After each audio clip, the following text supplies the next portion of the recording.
नमस्कार किसान भाइयों। मेरा नाम आर के राजपूत है और मैं कृषि से पोस्ट ग्रेजुएट हूँ और पिछले काफ़ी समय से कृषि के क्षेत्र में कार्य कर रहा हूँ। किसान भाइयों, खेती संबंधित सलाह और नई नई तकनीकों की जानकारी देने के लिए चिराग कृषि दर्शन के नाम से एक नया यूट्यूब चैनल मेरे द्वारा लॉन्च किया गया है। मैं आप सभी से विनम्र निवेदन करता हूँ, इस चैनल को सब्सक्राइब करें और आने वाले समय में वीडियो के माध्यम से नित्य नई तकनीकों की जानकारी लेकर आप ज़्यादा से ज़्यादा लाभ उठा सकते हैं। किसान भाइयों, आज का विषय जो चर्चा के लिए मैंने रखा है, उस विषय का नाम है मिट्टी जांच करवाने के लिए नमूना कैसे लें। किसान भाइयों, मिट्टी की जांच ज़रूरी क्यों है? आप सभी जानते हैं, स्वस्थ मिट्टी और उसमें मौजूद पोषक तत्व ही अच्छी फसल का निर्धारण करते हैं। मिट्टी में विभिन्न तत्वों की उपलब्धता की पता दशा का निर्धारण या जानकारी के लिए मिट्टी की जांच ज़रूरी है। फसलों में रासायनिक खादों के प्रयोग की सही मात्रा निर्धारित करने के लिए भी मिट्टी की जांच ज़रूरी है। यानी कि अपने खेत में कौन सी खाद की प्रयोग करना है और किस खाद का प्रयोग नहीं करना है, कितनी मात्रा में करना है, इस बात का पता लगाने के लिए भी मिट्टी की जांच ज़रूरी होती है। इसके अलावा मिट्टी में पाए जाने वाले विभिन्न गुणों, जैसे कि मिट्टी की संरचना, किस प्रकार की मिट्टी है, क्या उसकी बनावट है, मिट्टी की पानी धारण करने की क्षमता कितनी है, अम्ल और क्षार कितनी मात्रा के भीतर हैं, यानी कि मिट्टी का पीएच स्केल क्या है।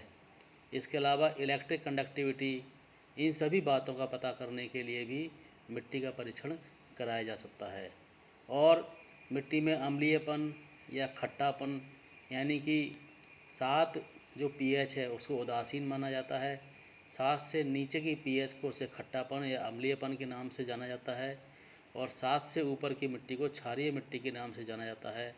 तो किस प्रकार की पीएच है, कितना उसकी स्केल है, तो किस प्रकार से उपजाऊ से बनाया जा सकता है मिट्टी को, तो इस चीज़ के लिए भी, इस बात की जानकारी के लिए भी मिट्टी का जो है परीक्षण कराया जा सकता है।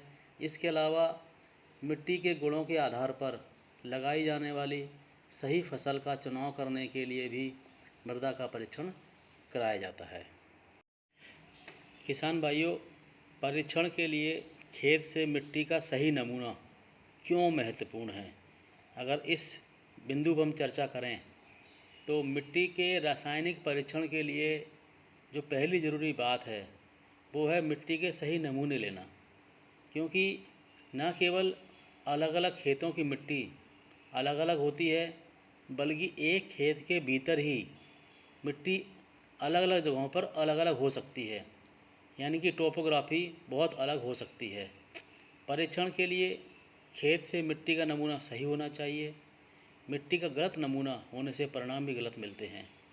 खेत की उपजाऊ शक्ति की जानकारी के लिए ध्यान देने योग्य बात यह है कि परीक्षण के लिए मिट्टी का जो नमूना लिया गया है वह आपके खेत के हर हिस्से का प्रतिनिधित्व करता हो, यानी कि मिट्टी का नमूना खेत के हर हिस्से से लिया जाना बहुत ज़रूरी है।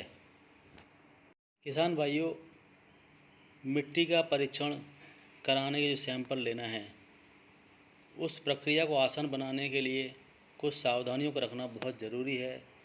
जो पहली सावधानी है कि पहली फसल काटने के बाद और दूसरी फसल बोने के पहले ही मिट्टी का सैंपल लेना चाहिए।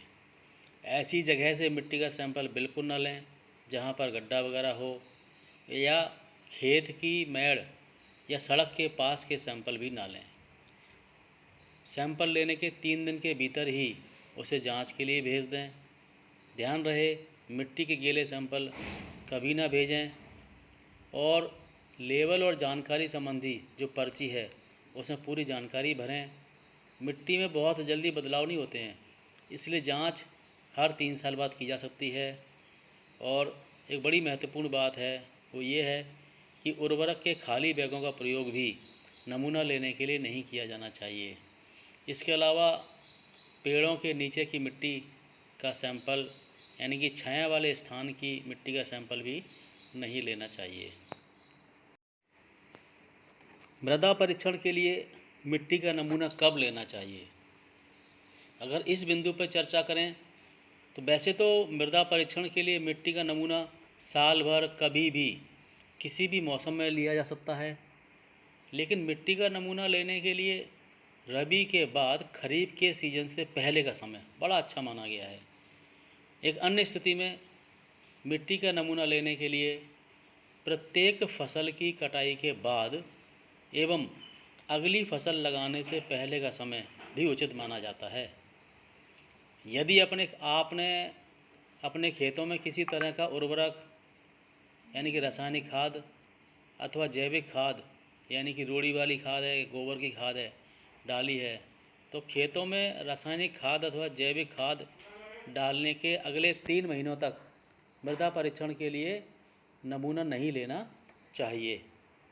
किसान भाइयों, मिट्टी के नमूने की फसल के हिसाब से गहराई यानी कि मिट्टी का नमूना किस फसल में कितनी गहराई से लिया जाना चाहिए, इस बिंदु को अगर चर्चा में लें तो जो सामान्य फसलें होती हैं जैसे कि धान, गेहूँ, कपास, ज्वार या बाजरा, इस तरह की फसल वाली मिट्टी है, तो इस तरह के खेतों की मिट्टी के लिए आप 6 इंच या 15 सेंटीमीटर की गहराई तक का सैंपल हमें लेना चाहिए। अगर ज़्यादा जड़ वाली जो जड़ें गहरी जाती हैं जैसे कि बागवानी वाली फसलें हैं, किन्नू हैं, तो अगर इस तरह की खेतों की मिट्टी का सैंपल लेना है तो कम से कम 2 मीटर गहराई तक मिट्टी की जांच ज़रूरी है। इस उद्देश्य के लिए मिट्टी का लगभग आधा किलो का नमूना 7 से 8 जगहों से इकट्ठा करके इसको बनाया जाता है। सैंपल लेने के लिए 0 से 15 सेंटीमीटर गहराई का एक सैंपल, 15 से 30 सेंटीमीटर गहराई का दूसरा सैंपल, 30 से 60 सेंटीमीटर गहराई का अगला सैंपल, 60 से 90, फिर 90 से 120 और 120 से 150 सेंटीमीटर और 150 से 200 सेंटीमीटर, इस तरह से अलग अलग गहराइयों से लगभग 7 से 8 सैंपल हमें इकट्ठा करना चाहिए। जो बागवानी वाली फसलें हैं, अगर उन खेतों की मिट्टी की जांच करानी है तो ये तरीका अपनाया जाता है। सैंपल लेने के लिए स्थान का चयन यानी खेत में से सैंपल किस स्थान से लेना है। अब कई किसानों के पास ज़मीन काफ़ी होती है, कुछ किसानों के पास ज़मीन कम होती है।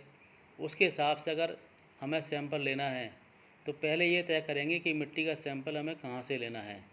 यानी एक खेत को हमें 3 से 4 हिस्सों में बांट लेना चाहिए और उसके बाद उन हिस्सों में से सैंपल लेने के लिए रैंडमली प्रति हिस्से में 8 से 10 स्थानों का चयन करना चाहिए और जो स्थान हमने सैंपल लेने के लिए निर्धारित किए हैं उन स्थानों की ऊपरी सतह से घास फूस है या कंकड़ पत्थर है, उस सतह को साफ हमें कर लेना चाहिए।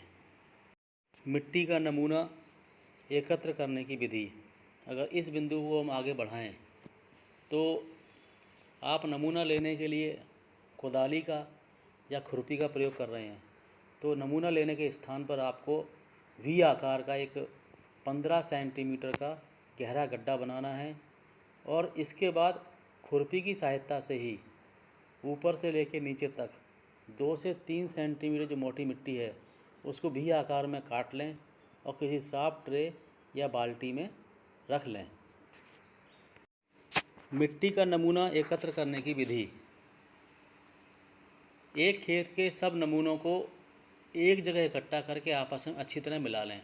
यानी कि जितने भी सैंपल हमने खेत से इकट्ठे किए हैं उन सबको आपस में इकट्ठा कर लें, अच्छी तरह मिला लें और उस नमूनों की जो मिट्टी है उसमें से घास फूस जड़ कंकड़ पत्थर निकाल लें।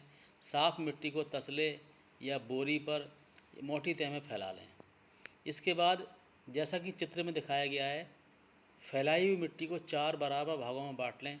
आमने सामने के 2 भागों की मिट्टी को रख कर बाकी फेंक दें, यानी कि सारी मिट्टी को आपस में मिलाकर गोल उपला सा बना लें और हाथ से उसके 4 हिस्से कर दें और 2 हिस्सों को रख लें, 2 हिस्सों को अलग कर दें। तत्पश्चात इस प्रक्रिया को पुनः दोहराएं, यानी कि आपस में जो 2 हिस्से बचे हैं फिर से उन्हें आपस में मिलाएं, गोल उपला बनाएं, 4 हिस्से करें, 2 हिस्से एक पासे कर दें, एक तरफ कर दें। इससे क्या होगा कि जब तक इस मिट्टी का नमूना आधा किलो के आसपास न रह जाए तब तक इस प्रक्रिया को आपको दोहराना है। मृदा परीक्षण के लिए लैब में दिए जाने वाले नमूने के लेवल में जो जानकारी है उसको दर्ज किया जाना चाहिए। किसान का नाम सैंपल के ऊपर, उसका पूरा पता, खेत का कोई नंबर है, सर्वेक्षण संख्या, खेत का कोई प्लॉट का नंबर है, सर्वे नंबर है या भूमि का प्रकार है, पिछली फसल का नाम और वर्तमान फसल का नाम ज़रूर लिखा जाना चाहिए, नमूना लेने की तारीख और किसान का अपना मोबाइल नंबर। ये जानकारी लिखकर हमें सही जगह पर सैंपल को पहुंचाकर मिट्टी की जांच कराना चाहिए।